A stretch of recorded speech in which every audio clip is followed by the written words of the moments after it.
Ada yang berseloroh, tak baca berita, tak terinformasi. Baca berita, dapat misinformasi.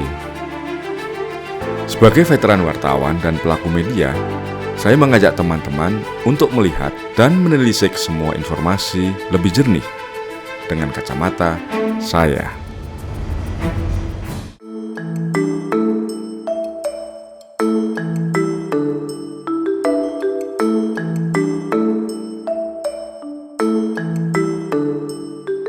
Selamat pagi Ndoro. Selamat pagi Rika. Jumpa lagi di Kacamata Ndoro.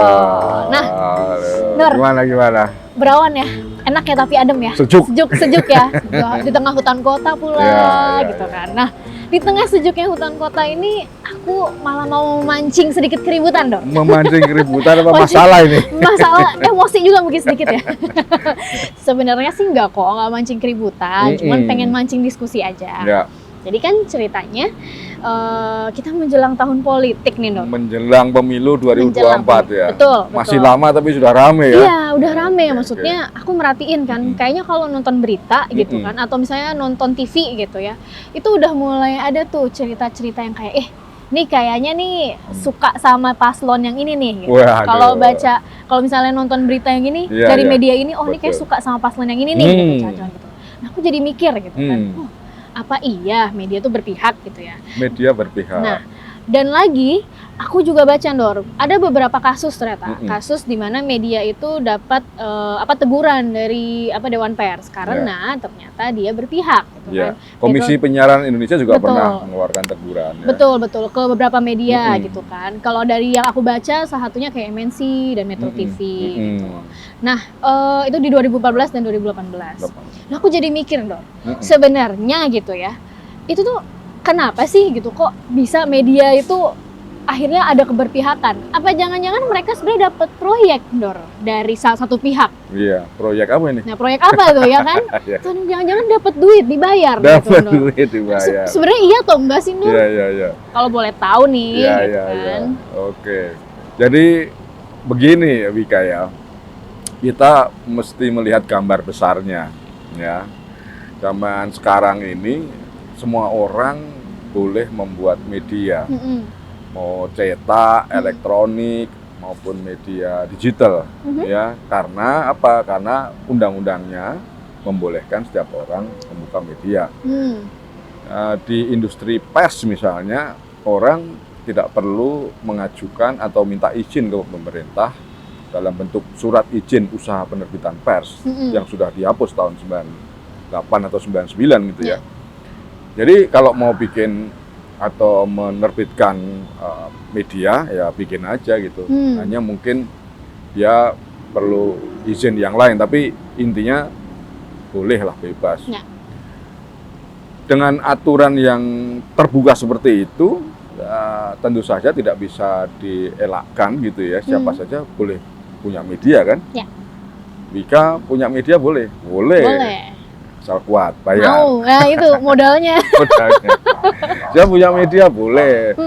Mau bikin stasiun televisi boleh. Partai punya stasiun televisi boleh. Paslon punya televisi atau calon presiden, calon legislatif atau calon legislator punya media boleh. Iya kan? Jadi kita melihat situasinya seperti itu dulu. Nah, kemudian bisa dibayangkan kalau semua orang bisa punya media gitu ya. Apa yang terjadi? Realistiskah kita berharap kalau media-media yang dimiliki oleh orang-orang tertentu, kelompok tertentu, partai tertentu ya, kemudian berpihak pada kepentingan kelompok itu, partai itu atau calon itu. Iya kan? Iya, betul. Jadi itu sesuatu yang sulit dihindari di era demokrasi. Yaitu itu semacam residu atau sesuatu yang patut dikritisi, patut menjadi perhatian oleh konsumen media. Situasinya boleh setiap orang, sehingga kalau misalnya ada yang media berpihak pada satu kelompok, partai, orang, ya itu memang dibolehkan orang punya media. Hmm. Sehingga bukan tidak mungkin media yang dimiliki oleh kelompok tertentu, partai tertentu berpihak pada kepentingan partai. Oke. Iya kan? Ya. Jadi pertanyaannya dibayar atau tidak? Hmm.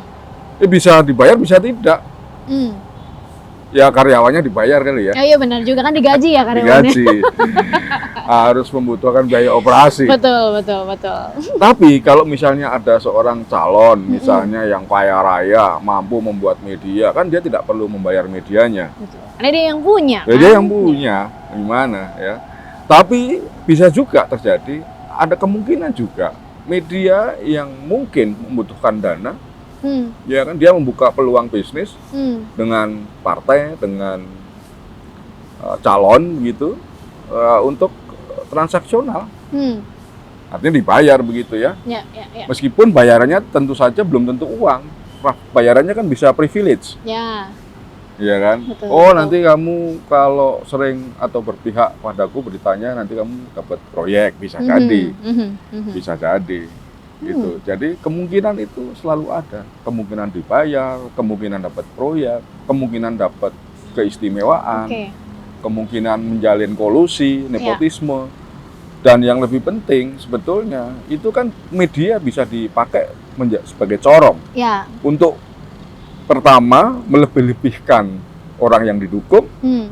Yang kedua, menyerang orang yang menjadi lawan politiknya. Ya. Gitu. So, untuk black campaign gitu istilahnya. Black campaign, negatif campaign. Ya. Jadi begitu. Nah, akhirnya ketika, maksudnya di situasi ini sebenarnya kan kalau dalam media ada role yang disebut dengan pimret ya, Nur ya. Pimpinannya, ya, pimpinan redaksi. Dia kan yang sebenarnya menjadi kepala, yang menjadi mata untuk setiap konten-konten yang dikeluarkan oleh si beritanya, si medianya gitu kan. Nah, di tengah tahun politik seperti ini dengan mungkin stance politik media gitu kan. Nah, seharusnya idealnya tuh sebenarnya pimret tuh kayak gimana sih ngambil sikap? Kita ngomongin ideal tapi ideal, ya betul. Mungkin bisa juga nanti Doro cerita kayak ya, tapi situasinya seperti apa sih realitanya? Iya, betul. Dalam situasi ideal sebetulnya tidak hanya pemimpin redaksi, tapi semua wartawan, semua jurnalis, ya itu sebaiknya tidak punya teman. Tidak punya teman? Tidak punya teman. Maksudnya? Karena hubungan yang terlalu dekat itu rawan disalahgunakan untuk berbagai macam kepentingan. Jadi sebaiknya wartawan itu tidak boleh menjalin hubungan yang terlalu dekat. Dengan narasumber maksudnya? Atau dengan siapapun. Gitu. Dia boleh ya menjalin hubungan untuk kepentingan kerja jurnalistiknya. Tapi ada baiknya hubungan itu dijaga sedemikian rupa. Tidak mudah memang. Karena ini seperti meniti buih kan. Ya. Kenapa sebaiknya tidak punya teman dekat ya? Karena teman dekat itu bisa berpotensi bias. Misalnya ada wali kota yang berteman erat dengan seorang wartawan atau pemimpin redaksi. Kebetulan misalnya wali kota atau gubernur atau pejabat begitu ya, dia korupsi gitu. Tapi kalau pemimpin redaksinya, wartawannya berteman dekat dan melibatkan emosi yang terlalu erat, itu dia. Itu kan namanya manusia ya. Betul. Perasaan kan. Wah, ini kita turunkan beritanya dengan kritis, teman. Bagaimana hubungan jangka panjang lain? Iya kan? Betul, jadi idealnya begitu. Nah, sebetulnya untuk menghindari dilema psikologis, sebetulnya ada aturan. Pemerintah itu kan bukan pemerintah ya, asosiasi wartawan begitu. Dan pemerintah juga sudah punya undang-undang pers untuk mengatur kehidupan pers. Kemudian Komisi Penyiaran Indonesia juga punya undang-undang penyiaran. Di situ jelas ada hal-hal yang mengatur tentang bagaimana seharusnya media bekerja, bagaimana sebaiknya wartawan bekerja, bagaimana isi beritanya. Ntar aku carikan contekannya ya. Iya, aku kayaknya Doro udah sempat ini ya mention itu di akunnya Doro juga kan? Iya betul, saya pernah menulis di akun Instagramku yang terakhir itu ada. Jelaskan sedikit. Undang-Undang Penyiaran nomor 32 tahun 2002, pasal 36/4 itu menyebutkan dengan jelas bahwa stasiun televisi, ya media penyiaran itu wajib menjaga netralitasnya, harus netral dan tidak boleh mengutamakan kepentingan golongan tertentu. Golongan tertentu oke. bisa partai tertentu, Ya. komunitas tertentu misalnya gitu. Kemudian juga ada yang namanya kode etik jurnalistik, ya. Nah, itu wartawan Indonesia harus menghasilkan atau membuat berita yang akurat, berimbang, dan tidak beritikat buruk. Oh. Jadi beritanya itu harus absen, itikat buruknya itu harus dibuang. Tidak boleh ya, ada. semata-mata hanya untuk kepentingan publik. Nah, jadi selain tadi ada idealnya bagaimana dalam bekerja itu tidak hanya pemimpin redaksi, wartawan juga harus mengacu pada undang-undang. Kalau media penyiaran ya undang-undang penyiaran, kalau media cetak ya atau pers itu ya undang-undang pers. Oke. Gitu. Nah, Dor, kalau misalnya kita ngomongin keberpihakan media, sebenarnya itu kan cukup ini ya, maksudnya kita berpihak tuh sebenarnya seperti apa sih gitu. Kalau boleh diceritain gitu, kayak bentuk keberpihakan tuh sebenarnya seperti apa sih contohnya gitu. Iya, betul. Nah, keberpihakan itu bisa dilihat dari satu, frekuensi pemberitaan yang tinggi pada seorang tokoh tertentu atau partai tertentu atau kelompok tertentu. Lebih banyak dari tokoh lain kompetitornya misalnya. Jadi misalnya ada beberapa tokoh yang maju dalam pemilu begitu ya. Ada satu tokoh yang lebih banyak ditulis beritanya. Itu. Selain lebih banyak ditulis, frekuensinya lebih tinggi dari yang lain, juga atribut-atributnya juga lebih positif. Oh, oke. Ya, dia disebut sebagai tokoh yang progresif, pembaharu, pemersatu bangsa, dan sebagainya positif. Tidak pernah menyebutkan atribut yang kritis. Ya, nah itu salah satu perbedaannya. Berikutnya, ada kecenderungan media yang berpihak itu melebih-lebihkan apa yang dilakukan tokoh yang dia dukung atau kelompok atau partai yang dia dukung. Ya, semuanya dilebih-lebihkan. Lebih diglorifikasi. Gitu.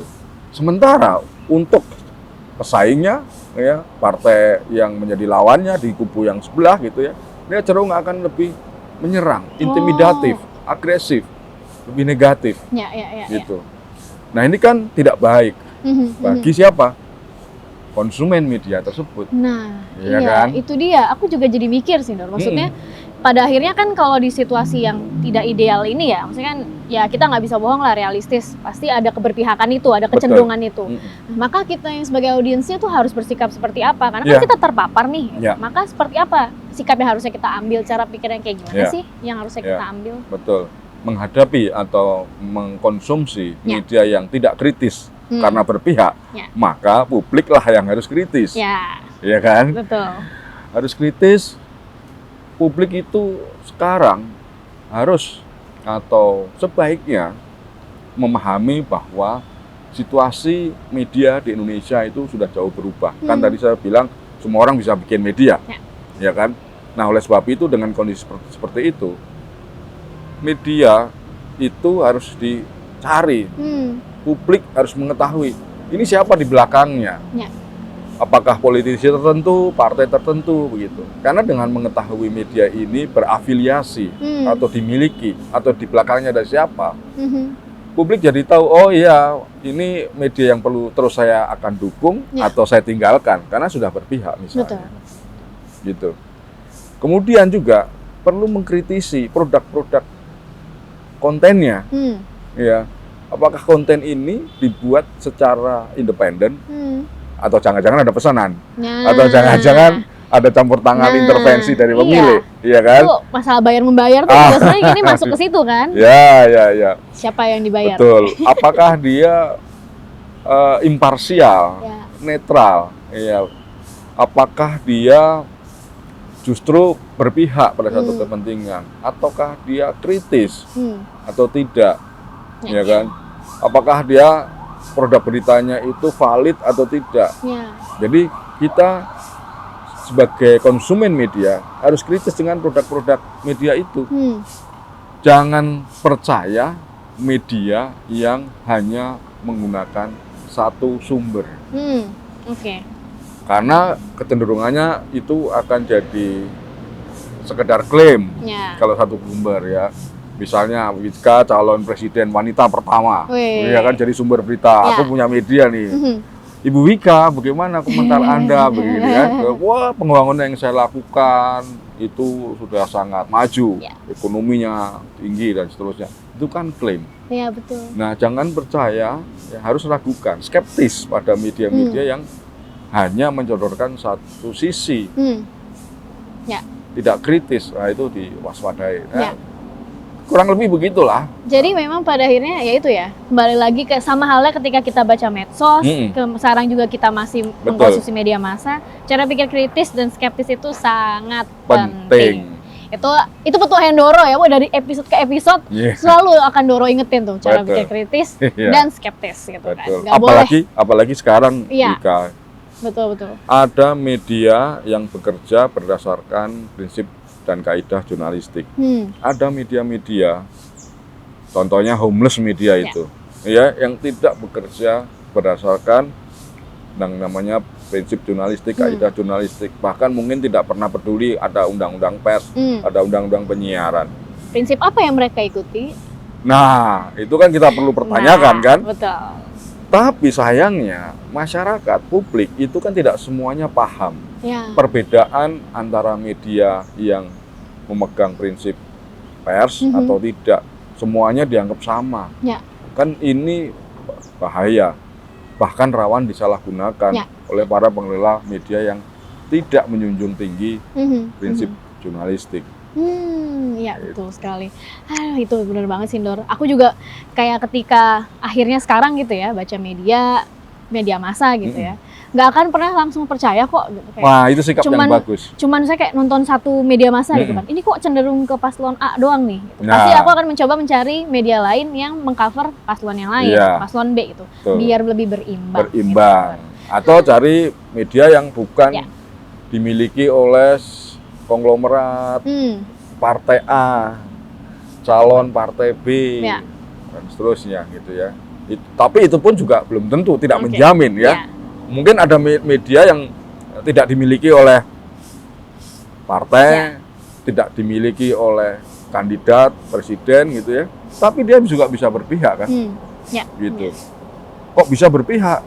Ya bisa kan, tadi ada pesanan tadi. Iya, itu. Pesanan siapa yuk? Gitu. Ada kemungkinan, iya kan? Betul. Bahkan di daerah-daerah gitu ya, masih ada daerah yang memberi sumbangan subsidi pada media tertentu. Jadi pemerintah setempat itu mengalokasikan anggaran daerahnya untuk media. Kok bisa terjadi begitu? Satu, sebetulnya ada juga itu semangat untuk menghidupkan media. Ya kan? Bagus ya. Di era yang sedang sulit ekonomi karena pandemi gitu, banyak media-media di daerah yang kesulitan menjalankan operasi, perlu bantuan. Ya kan? Dihidupkan, sebetulnya baik gitu, asal sejauh tidak ada ikatan. Ya. Tapi ada juga media gitu ya, yang memang dasarnya ingin minta aja, bahkan menekan pemerintah daerah untuk mengalokasikan anggarannya. Nah kan ini jadi sesuatu yang dilematis. Di satu sisi ingin membantu, di satu sisi kok ada juga media di daerah lain gitu ya, yang alasannya bukan karena ingin dibantu, tapi ya mau minta aja gitu. Nah mereka itu nanti banyak itu dampaknya. Nah itu kayak bisa kita bahas di episode selanjutnya, Tundor. Wah, menarik ya. Iya kan? Betul. Tentang bagaimana sebenarnya media di daerah atau misalnya media massa yang ada di lokal itu sebetulnya juga punya kecenderungan berpihakan dan sebenarnya gimana sih kalau di daerah gitu ya. Untuk menciptakan dinamika baru lagi di media massanya. Doro, terima kasih banyak buat diskusinya hari ini. Dengan senang hati. Senang banget ngobrol lagi sama Doro. Ingat ya, kita masih ada episode-episode selanjutnya yang lebih menarik. Dan tetap dong bahasannya literasi media, digital, dan lain sebagainya yang seru banget ya. Makasih banyak Doro, dan pokoknya tetap ada di Kacamata Doro.